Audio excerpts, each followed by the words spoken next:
Bonjour Evelyne. Alors, le compte à rebours est lancé pour le retour très attendu des Traîtres sur M6.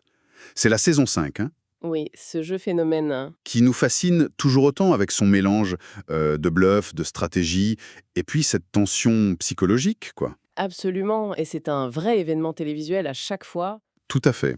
Alors, pour préparer notre discussion aujourd'hui, on a un peu tout compilé, les articles de presse, TV, les descriptions officielles, certaines analyses du format. Et même des déclarations, hein, des participants, de l'animateur. Exactement, pour avoir une vue d'ensemble assez complète de ce qui nous attend. Voilà, l'objectif c'est vraiment d'aller un peu au-delà des annonces, de décortiquer ce que ces infos nous disent sur les vrais enjeux de cette saison. On va regarder ensemble les nouveautés, celles qui sont annoncées comme potentiellement explosives. Le casting aussi, bien sûr, les règles, comment elles évoluent, et puis le lieu, ce fameux château. C'est ça, une analyse en profondeur, c'est parti. Alors, commençons par le concret, le pratique, les dates. Oui, alors le lancement c'est prévu pour le mardi 2 septembre 2025, 21h10 sur M6. Mais attention, petit ajustement quasi immédiat. Ah oui. Dès le samedi suivant, le 6 septembre, hop, ça bascule le samedi soir. Et avec 2 épisodes d'affilée. Ah, d'accord. 2 épisodes, c'est un choix intéressant, probablement pour éviter, Ben oui, il y a un match de foot France-Island sur TF1 le mardi 9. Donc M6 évite la confrontation directe. logique. Et ça permet aussi de dynamiser la soirée du samedi, j'imagine. Renforcer cette case horaire. C'est une stratégie, oui, pour maximiser l'impact du programme sur les cibles, sur le replay, même si bon, Même si l'audience linéaire avait un peu fléchi l'an dernier, c'est vrai. Mais le replay et les jeunes, ça marchait fort. c'est ça. Pour ceux qui découvriraient, un petit rappel rapide du concept, hein, inspiré des loups-garous. Exactement. Des personnalités, isolées dans un château. La majorité sont loyaux, Et puis, infiltrer parmi eux des traîtres désignés en secret. qui éliminent quelqu'un chaque nuit. Pendant que la journée, tout le monde vote au conseil pour essayer de démasquer un Et traître. tout ça, c'est orchestré par Éric Antoine, qui, d'après ce qu'on lit, serait encore plus cynique cette saison. Ça promet. Ah oui. Et le cadre, on y revient, c'est à nouveau le château de Bournel, dans le Doubs. Le même que la saison 4, un lieu qui n'est pas neutre du tout. Non, vraiment pas. C'était la demeure de Lionel de Moustier, une figure de la résistance, opposée à Pétain. Quelqu'un qui luttait justement contre la trahison. L'ironie est Allez, énorme. énorme. Et on nous dit aussi que de nouvelles pièces du château seront utilisées cette année, inexplorées jusqu'ici. C'est fou, cette coïncidence historique. Mais au-delà du symbole, est-ce que tu penses que ça peut vraiment influencer les joueurs? Dans le feu de l'action, ils pensent à ça? C'est une excellente question.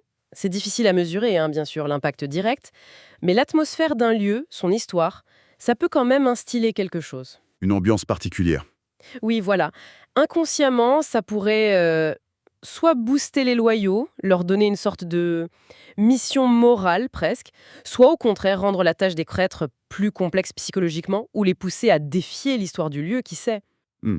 L'environnement n'est jamais totalement neutre, en fait. Surtout dans un jeu aussi psychologique. Exactement. C'est jamais anodin, un tel décor. Intéressant. Allez, on passe au cœur du jeu, le casting. 16 nouvelles têtes cette année. Oui, et un casting très hétéroclite, c'est ce qui ressort des articles. On a de tout. Des gens de la télé, des comédiens, des créateurs de contenu web, Une ancienne ministre, Marlène Schiappa. un mentaliste, Fabien Olicard, un ex-sélectionneur, Raymond Domenech. Un vrai mélange des genres. Et c'est ça qui est intéressant stratégiquement. Chaque profil peut apporter des compétences différentes. On imagine bien les comédiens comme Anne-Elisabeth Blateau ou Théo Fernandez être doués pour le bluff, par exemple. Oui, ou des personnalités comme Christine Bravo, Elena Noguera, habituées à la pression médiatique. Et puis, le montéviste, Fabien Olicard. Ça, c'est nouveau. Justement, Olicard. C'est le premier mentaliste dans la version française. Il dit que son arme, c'est l'esprit humain. Mais il dit aussi qu'il devra peut-être faire semblant de ne rien voir. C'est pas un peu paradoxal, ça? Ah, mais c'est très malin. C'est peut-être une stratégie pour désamorcer les attentes, pour ne pas devenir la cible numéro un tout de suite. Tu veux dire que s'il montre trop ce qu'il sait faire, Exactement. Il devient une menace pour les traîtres s'il est loyal ou pour les loyaux s'il est traître et qu'on le soupçonne de manipuler. Donc, feindre une certaine naïveté, ça pourrait être sa meilleure couverture. pas bête. D'autres affichent clairement la couleur. Théo Fernandez, des Tuches, qui annonce 11 sur 10 en niveau de trahison. Et il se dit stratège et un bras fourbe. Ça donne le ton. Et Camille Cerf, ex-Miss France, qui mise sur stratégie, finesse, charme et humour. Et la petite jeune du groupe, Lou, la chanteuse, qui prévient maligne, rusée et prête à tout. Ça va être explosif, c'est sûr. Il y a aussi ce duo, Marlène Schiappa et son amie Anaïs Lunet. 16 ans d'amitié. Ah oui, ça c'est une dynamique particulière. Ça peut être un atout énorme, une alliance de confiance. Ou le drame absolu si l'une est traître et l'autre loyale. La trahison serait terrible. D'ailleurs, Anaïs Lunet a dit qu'elle serait prête à mentir à son amie si besoin. Ça pose la question, hein. Est-ce que toute cette diversité, ces liens qui existent déjà, ça va rendre le jeu plus stratégique ou plus chaotique? Potentiellement les deux. La diversité peut amener des compétences qui élèvent le jeu, c'est sûr, que ce soit en déduction ou en manipulation. Mais ça peut aussi créer des... Incompréhension. Des difficultés à se faire confiance entre des mondes différents. Tout à fait. Et les liens comme Chiappa-Lunette, c'est à double tranchant.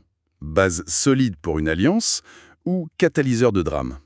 C'est ce mélange qui rend ce casting vraiment intriguant. Ok, parlons maintenant des règles. Et surtout des nouveautés. Parce qu'il y en a, et elles ont l'air conséquentes. On passe sur l'immunité, le remplacement des traîtres, on suppose que c'est connu. Oui, mais la première grosse annonce, c'est l'arrivée de 3 joueurs masqués, dès le début. Ah oui, Identité secrète, rôle secret.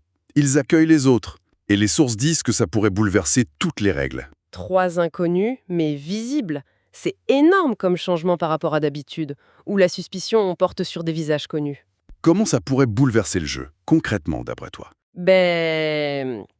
Plusieurs pistes. Ils pourraient être des agents doubles, des anciens candidats, ou avoir un rôle donné par la prod. Observer?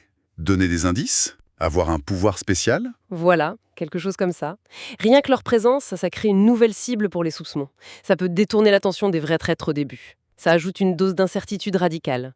Une source de confusion potentielle, donc. Deuxième nouveauté annoncée, la nomination des traîtres. Le processus, par Éric Antoine, serait totalement inédit, déconcertant même, et mettrait une pression maximale. Qu'est-ce que ça peut bien être? Difficile à dire sans plus de détails, mais on peut imaginer quelque chose de plus public, ou qui implique les autres joueurs. Ce qui rendrait plus dur pour les traîtres de se cacher direct. Peut-être. Si la désignation elle-même sème déjà le doute, ou les expose un peu, ça change tout dès le départ. Et on nous promet aussi des épreuves physiques plus redoutables, en plus du mental. Le but est clair, pousser les candidats dans leur retranchement. Tout ça alors que, rappelons-le, les traîtres ont gagné les 4 premières saisons en France. La pression est énorme sur les loyaux cette année. C'est clair. Et cette domination des traîtres, c'est un fait. Peut-être que ces nouvelles règles, les masqués, la nomination, c'est une tentative de rééquilibrer un peu les choses. D'introduire de l'imprévisible pour aider les loyaux. Peut-être. En brisant les schémas habituels. L'incertitude des masqués, par exemple, ça pourrait bénéficier à des loyaux malins, observateurs. Mais attends, Alain Mars, est-ce que cette complexité en plus, cette confusion avec les masqués, ça ne risque pas de rendre la tâche des loyaux encore plus dure? Ah bah oui, c'est le paradoxe. Plus il y a de bruit, plus c'est dur de trouver le bon signal, non? C'est tout à fait ça. L'incertitude, ça crée des opportunités, mais ça peut aussi paralyser, induire en erreur. Ça dépendra vraiment de comment les joueurs gèrent ça. Si les loyaux se focalisent trop sur les masqués et oublient d'observer les autres. Les traîtres auront un boulevard. L'imprévisibilité, c'est une arme à double tranchant, clairement. On note aussi, rapidement, qu'il y a ce spin-off digital sur M6+, avec des créateurs de contenu. Oui. Et apparemment, pas d'émission de deuxième partie de soirée cette année. M6 semble tout miser sur la diffusion principale. Ce focus sur l'événement, avec ces nouvelles règles, ça montre bien la volonté de marquer le coup, de renouveler l'intérêt. Psychologie, les bases, on les connaît. Observer, communiquer, faire des alliances fragiles pour les loyaux et pour les traîtres. Mentir, manipuler, semer la zizanie. Mais comment les nouveautés impactent ça? Les joueurs masqués, par exemple? Ça oblige tout le monde à intégrer une nouvelle variable. Pour un traître, un masqué, c'est peut-être un bouc émissaire parfait. Et pour un loyal? Une source d'infos potentielle ou une distraction hyper dangereuse. La nouvelle nomination des traîtres, ça va forcer l'adaptation immédiate. Et les épreuves physiques plus dures, ça peut créer de la fatigue, du stress. Et donc faire baisser la garde, faire des erreurs. Exactement. Chez les traîtres comme chez les loyaux, personne n'est à l'abri. La dimension psychologique est vraiment poussée à l'extrême. Gérer cette paranoïa constante, le stress de l'élimination, tout en essayant de lire les autres et de cacher son propre jeu, c'est énorme. C'est un défi colossal, oui. Comment tu crées de vraies alliances de confiance dans ce contexte Et chaque mot, chaque regard peut être interprété. C'est ça, tout est potentiellement un jeu de rôle. La confiance est mise à l'épreuve en permanence. Les alliances se font souvent par nécessité. Ou sur des intuitions très fragiles. Et le conseil, c'est le moment où tout ça explose. Le théâtre de la tension, oui, où les masques tombent parfois, où l'immunité devient cruciale. C'est vraiment un huis clos sous haute pression. La frontière entre sincérité et performance est hyper floue. Et c'est sûrement ça qui plaît tant au public. Les chiffres de la saison 4, même avec la baisse en linéaire, montraient que ça cartonnait en replay et chez les jeunes. Oui, d'où le passage au samedi. C'est un pari sur la force de la marque, sur son attractivité en délinéarisé, sur les réseaux. Le jeu crée l'événement, il fait parler. C'est précieux aujourd'hui. Et cette tension entre survivre individuellement, gagner l'immunité, éviter le vote, et l'objectif collectif, faire gagner son camp, ça reste le moteur. Trouver cet équilibre, c'est la clé. Et c'est épuisant pour eux. Bon, en résumé, cette saison 5 s'annonce particulièrement intense. Ah oui, un casting varié avec des caractères forts, des dynamiques potentiellement explosives. Ces nouveautés majeures, surtout les joueurs masqués, qui pourraient vraiment tout changer. Le retour dans ce château chargé d'histoire. Et toujours cette question, est-ce que, cette fois, les loyaux vont enfin réussir à gagner? Les ingrédients sont là pour une saison mémorable, ça c'est sûr. Pleine de rebondissements, de dilemmes, les nouvelles règles, surtout, pourraient vraiment nous surprendre. Alors, rendez-vous le mardi 2 septembre pour le lancement sur M6, et ensuite chaque samedi soir dès le 6 septembre pour suivre tout ça. Et pour finir, peut-être une petite chose à garder en tête en regardant cette histoire de joueur masqué, Oui, cet inconnu qui est là, visible, officiel dès le départ.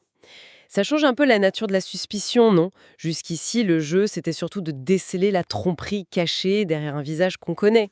là le mystère est affiché, 3 points d'interrogation qui se baladent dans le château. C'est exactement ça. Le défi, ce n'est plus seulement de lire entre les lignes avec des gens identifiés, c'est aussi d'interpréter cet inconnu manifeste, ce mystère revendiqué. Comment ça va affecter la dynamique? Est-ce que ça va concentrer les soupçons sur eux et donc peut-être libérer un peu les autres? Ou est-ce qu'au contraire, ça va créer une paranoïa encore plus diffuse où tout le monde devient encore plus suspect? Observez comment les joueurs vont gérer cette nouvelle forme d'incertitude. Ça va être passionnant, je crois.